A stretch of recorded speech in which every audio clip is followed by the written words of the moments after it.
सभी प्रिय विद्यार्थियों को एक बार फिर मेरा नमस्कार। आज के वीडियो में एक बार फिर से हम लाए हैं एग्रीकल्चर केमिस्ट्री के सेकंड चैप्टर की क्विज। इससे पहले फर्स्ट चैप्टर की क्विज हमने बनाई थी और कई सारे बच्चों ने उसमें भाग भी लिया। आज काफ़ी अच्छा स्कोर भी हुआ है।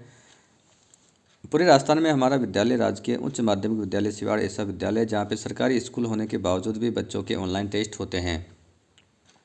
तो सभी यहाँ पे गूगल फोरम में जो क्विज है उसके माध्यम से हम बच्चों के ऑनलाइन टेस्ट लेते हैं। तो इस दायरे को आगे बढ़ाते हुए मैंने यहाँ पे ये कोशिश की है कि पूरे राजस्थान के सरकारी स्कूल के बच्चों को इसका लाभ मिले। तो इसके लिए एक ग्रुप भी बनाया है जिसका लिंक भी आपको नीचे इस क्विज में ही मिल जाएगा और उस ग्रुप से भी आप अधिक से अधिक संख्या में जुड़ें ताकि सभी बच्चों को इसका लाभ हो सके। इसके अलावा केमिस्ट्री जो एजी केमिस्ट्री है, हमारे एजी बायोलॉजी है, एग्रीकल्चर है, इन विषयों के ब्लूप्रिंट के वीडियो भी मैंने बनाए हैं। जो भी चैनल की प्लेलिस्ट है ब्लूप्रिंट के नाम से, उसमें जाके आप देख सकते हैं। और क्विज के लिए भी एग्रीकल्चर केमिस्ट्री क्विज के नाम से अलग से प्लेलिस्ट बनाई है जिसमें जाके आप देख सकते हैं।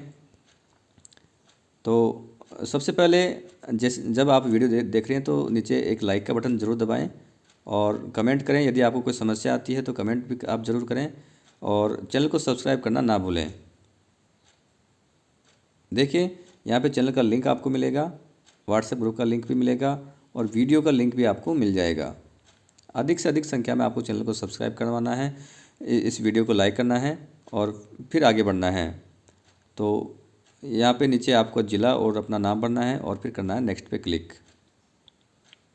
तो सेकंड लेसन जो हमारे है एग्रीकल्चर केमिस्ट्री में मृदा जीवांश पदार्थ, उसकी क्विज मैंने बनाई है। तो यहाँ पे एक एक करके पूरे 20 प्रश्न आपको मिलेंगे। ज़्यादा प्रश्न इसमें बने नहीं हैं, 20 प्रश्न बने हैं। तो चलिए हम इसकी शुरुआत करते हैं। खनिज मृदा में कितने प्रतिशत जीवांश पदार्थ पाया जाता है? यहाँ पे जीवांश पदार्थ कितने परसेंट होता है? तो जीवांश पदार्थ होता है 0.1 से 5% और ये आपको चैप्टर में आसानी से मिल जाएगा। एक ऑब्जेक्टिव क्वेश्चन चैप्टर में भी इसका दे रखा है। तो यहाँ पे इस पर क्लिक करेंगे, फिर नेक्स्ट पे क्लिक करेंगे नीचे। अगला प्रश्न यहाँ पे हमारे पास आया है, निम्न में से सबसे शीघ्रता से विच्छेदित होने वाला कार्बनिक पदार्थ कौन सा है? वह कार्बनिक पदार्थ बताना जो सबसे जल्दी विच्छेदित हो जाएगा। तो कार्बनिक पदार्थ जितने कठोर होते हैं, जितने जटिल होते हैं, उनका विच्छेदन उतना ही देरी से होता है। जो संकीर्ण पदार्थ होते हैं, जटिल पदार्थ होते हैं, उनका विच्छेदन देरी से होता है। तो यहाँ पे देखिए स्टार्च ऐसा पदार्थ है जिसका विच्छेदन जल्दी हो जाएगा। लिग्निन का विच्छेदन सबसे देरी से होता है। तो यहाँ पे स्टार्ट पे क्लिक करेंगे, नेक्स्ट पे क्लिक करें। अगला प्रश्न देखिए, स्टार्च को माल्टोज में बदलने वाला एंजाइम कौन सा है? स्टार्च को माल्टोज में बदल रहे हैं हम, तो एंजाइम कौन सा होगा? यहाँ पे देखिए कई सारे ऑप्शन है, इनमें से एंजाइम होगा डाइस्टेज। फिर माल्टेज एंजाइम माल्टोज पे कार्य करता है और स्टार्च पे डाइस्टेज एंजाइम काम करता है। आगे बढ़े।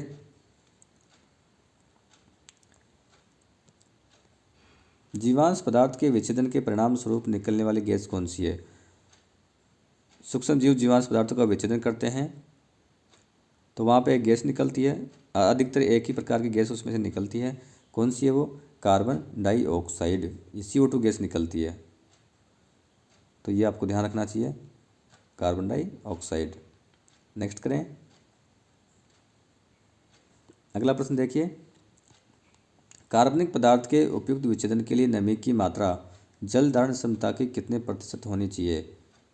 तो ये होनी चाहिए 60 से लेके 80%। तो इस पर क्लिक करेंगे, आगे बढ़ें। इन प्रश्नों को आपको याद भी करना है, एग्जाम के लिए बहुत इंपॉर्टेंट है। माध्यमिक शिक्षा बोर्ड राजस्थान अजमेर ने जो ब्लूप्रिंट और मॉडल पेपर जारी किए गए हैं तो उनमें इस बार छोटे प्रश्नों की संख्या बहुत ज़्यादा है। 16 तो आपके ऑब्जेक्टिव क्वेश्चन आएंगे MCQ टाइप के, 10 आपके फिल इन द ब्लैंक्स आएंगे और 8 आपके 1 वर्ड या 1 लाइन में उत्तर वाले क्वेश्चन आते हैं। तो कुल मिला के 34 प्रश्न बहुत छोटे छोटे हैं। तो ये क्विज आपके लिए बहुत ही इंपॉर्टेंट है। तो सबसे पहले वीडियो को नीचे लाइक करें, चैनल को सब्सक्राइब करें, फिर आगे बढ़ें। सब्सक्राइब करने के कोई पैसे नहीं है, निःशुल्क ये काम होता है, तो आप इसमें कंजूसी ना करें। निम्न में से कौन सा ह्यूमस का गुण नहीं है? देखिए, कोलाडी प्रकृति होती है, जल धारण क्षमता भी उच्च होती है, विच्छेदित कार्बनिक पदार्थ ये है, लेकिन धन आवेशित कण यह नहीं है। ह्यूमस के कणों के ऊपर तो ऋण आवेश पाया जाता है क्योंकि ये भी एक कोलाइड है, कोलाइड के सभी के कणों के ऊपर ऋण आवेश होता है। तो यहाँ पे धनावेश ये इसका गुण नहीं है। नेक्स्ट करें। अब देखिए मृदा में उपस्थित नाइट्रेट नाइट्रोजन का, यहाँ पे नाइट्रेट का नाइट्रोजन या नाइट्रस ऑक्साइड के रूप में वायुमंडल में विसरित हो जाना क्या कहलाता है। जो नाइट्रेट थे उनसे नाइट्रोजन वापस निकल गई है, तो इसको हम कहते हैं विनाइट्रीकरण। इसको ध्यान रखना, विनाइट्रीकरण कहते हैं। आगे बढ़े। मृदा का औसत कार्बन नाइट्रोजन अनुपात कितना होता है। मृदा का औसत कार्बन नाइट्रोजन अनुपात कितना होता है, तो ये होता है 10:12:1। यानी नाइट्रोजन होती है इसमें, यानी कार्बन होता है 10:12 और नाइट्रोजन होती है यहाँ पे 1। तो ये ऑप्शन सही है। आगे बढ़ेंगे।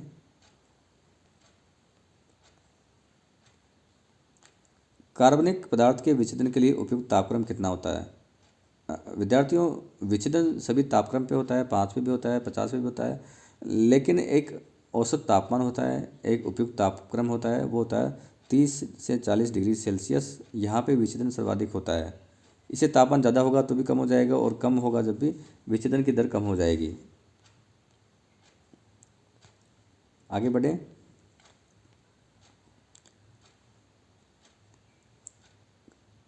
एग्रीकल्चर केमिस्ट्री और अन्य विषयों के ब्लूप्रिंट के वीडियो देखने के लिए आप चैनल की प्लेलिस्ट है, वहाँ पे ब्लूप्रिंट के नाम से, उसमें जाके विजिट कर सकते हैं। सभी विषयों के ब्लूप्रिंट के वीडियो वहाँ पे मिल जाएंगे। ब्लूप्रिंट के माध्यम से विद्यार्थियों जान सकते हैं कि किस चैप्टर में से कितने नंबर के प्रश्न आते हैं और उनकी संख्या क्या क्या रहती है, छोटे प्रश्न आएंगे या बड़े प्रश्न आएंगे, उस हिसाब से आप उसको ज़रूर देखें। एग्रीकल्चर 10वीं के, एग्रीकल्चर के, साइंस के, आर्ट्स के कई विषयों के ब्लूप्रिंट के वीडियो मैंने बनाए हैं। ह्यूमस की औसत धनायन विनिमय क्षमता कितनी होती है। ह्यूमस की धनायन विनिमय क्षमता होती है 150 से लेकर 300 तक, लेकिन औसत कितनी होती है 200 सेंटीमोल पर केजी। आपको धनायन विनिमय क्षमता का मात्रक भी आना चाहिए, वो होता है सी मोल, ऐसे लिखते हैं अपन, सेंटीमोल पर केजी। तो इसका मात्रक भी आपको पता होना चाहिए। आगे बढ़ें। ग्लूकोज का रासायनिक सूत्र क्या होता है। ग्लूकोज काफ़ी जाना पहचाना है, कई जगह आता है। तो C6H12O6 ये इसका सूत्र होता है। ये होता है सुक्रोज का फॉर्मूला। ये कार्बन डाइऑक्साइड है, ये जल है, ये होता है ग्लूकोज का।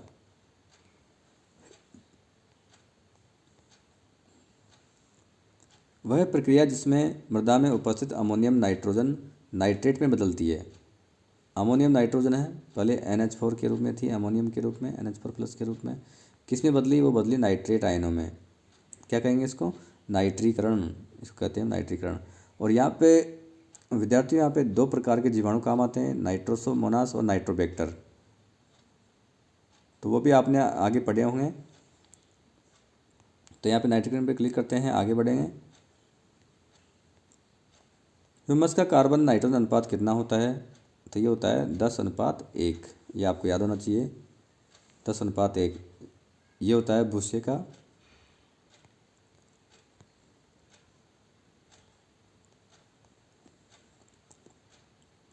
मृदा में कार्बनिक नाइट्रोजन का अकार्बनिक नाइट्रोजन में बदलना क्या कहलाता है। जो कार्बनिक नाइट्रोजन थी वो बदली अकार्बनिक नाइट्रोजन में। इसको क्या कहेंगे, इसको कहते हैं खनिजन।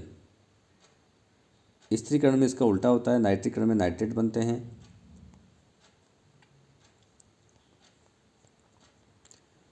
आगे देखिए, कौन सा जीवाणु दलहनी कुल के पौधों की जड़ों में सहजीवी के रूप में रहता है। लैक्टोबैसिलस, एजिटोबैक्टर, राइजोबियम या सभी। तो यहाँ पे सही ऑप्शन, इसका सही उत्तर है राइजोबियम। ये दलहनी कुल के पौधों की जड़ों में जो गांठें पाई जाती है उसमें सहजीवी के रूप में पौधे के साथ में रहता है। पौधे को राइजोबियम नाइट्रोजन देता है, जबकि पौधे से ये कार्बोहाइड्रेट लेता है। आगे बढ़ें। मृदा जीवाणुओं का कार्य क्या है, तो इसके कार्य यहाँ पे सभी कार्य हैं, उपरोक्त सभी इसका आंसर आएगा।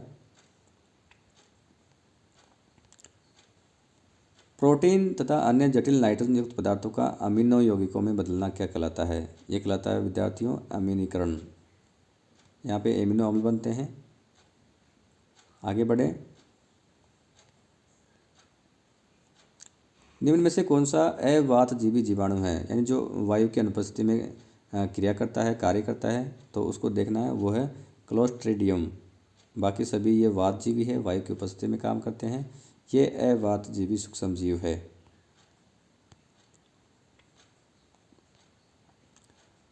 सूक्ष्म जीवों के शरीर का कार्बन नाइट्रोजन अनुपात कितना होता है? 10:1 तो होता है ह्यूमस का, ये होता है मृदा का औसत, ये भूसे का होता है, ये होता है सूक्ष्म जीवों के शरीर का। सूक्ष्म जीवाणुओं का जो शरीर है, जीवाणुओं का, उसका अनुपात होता है 4:9:1। ये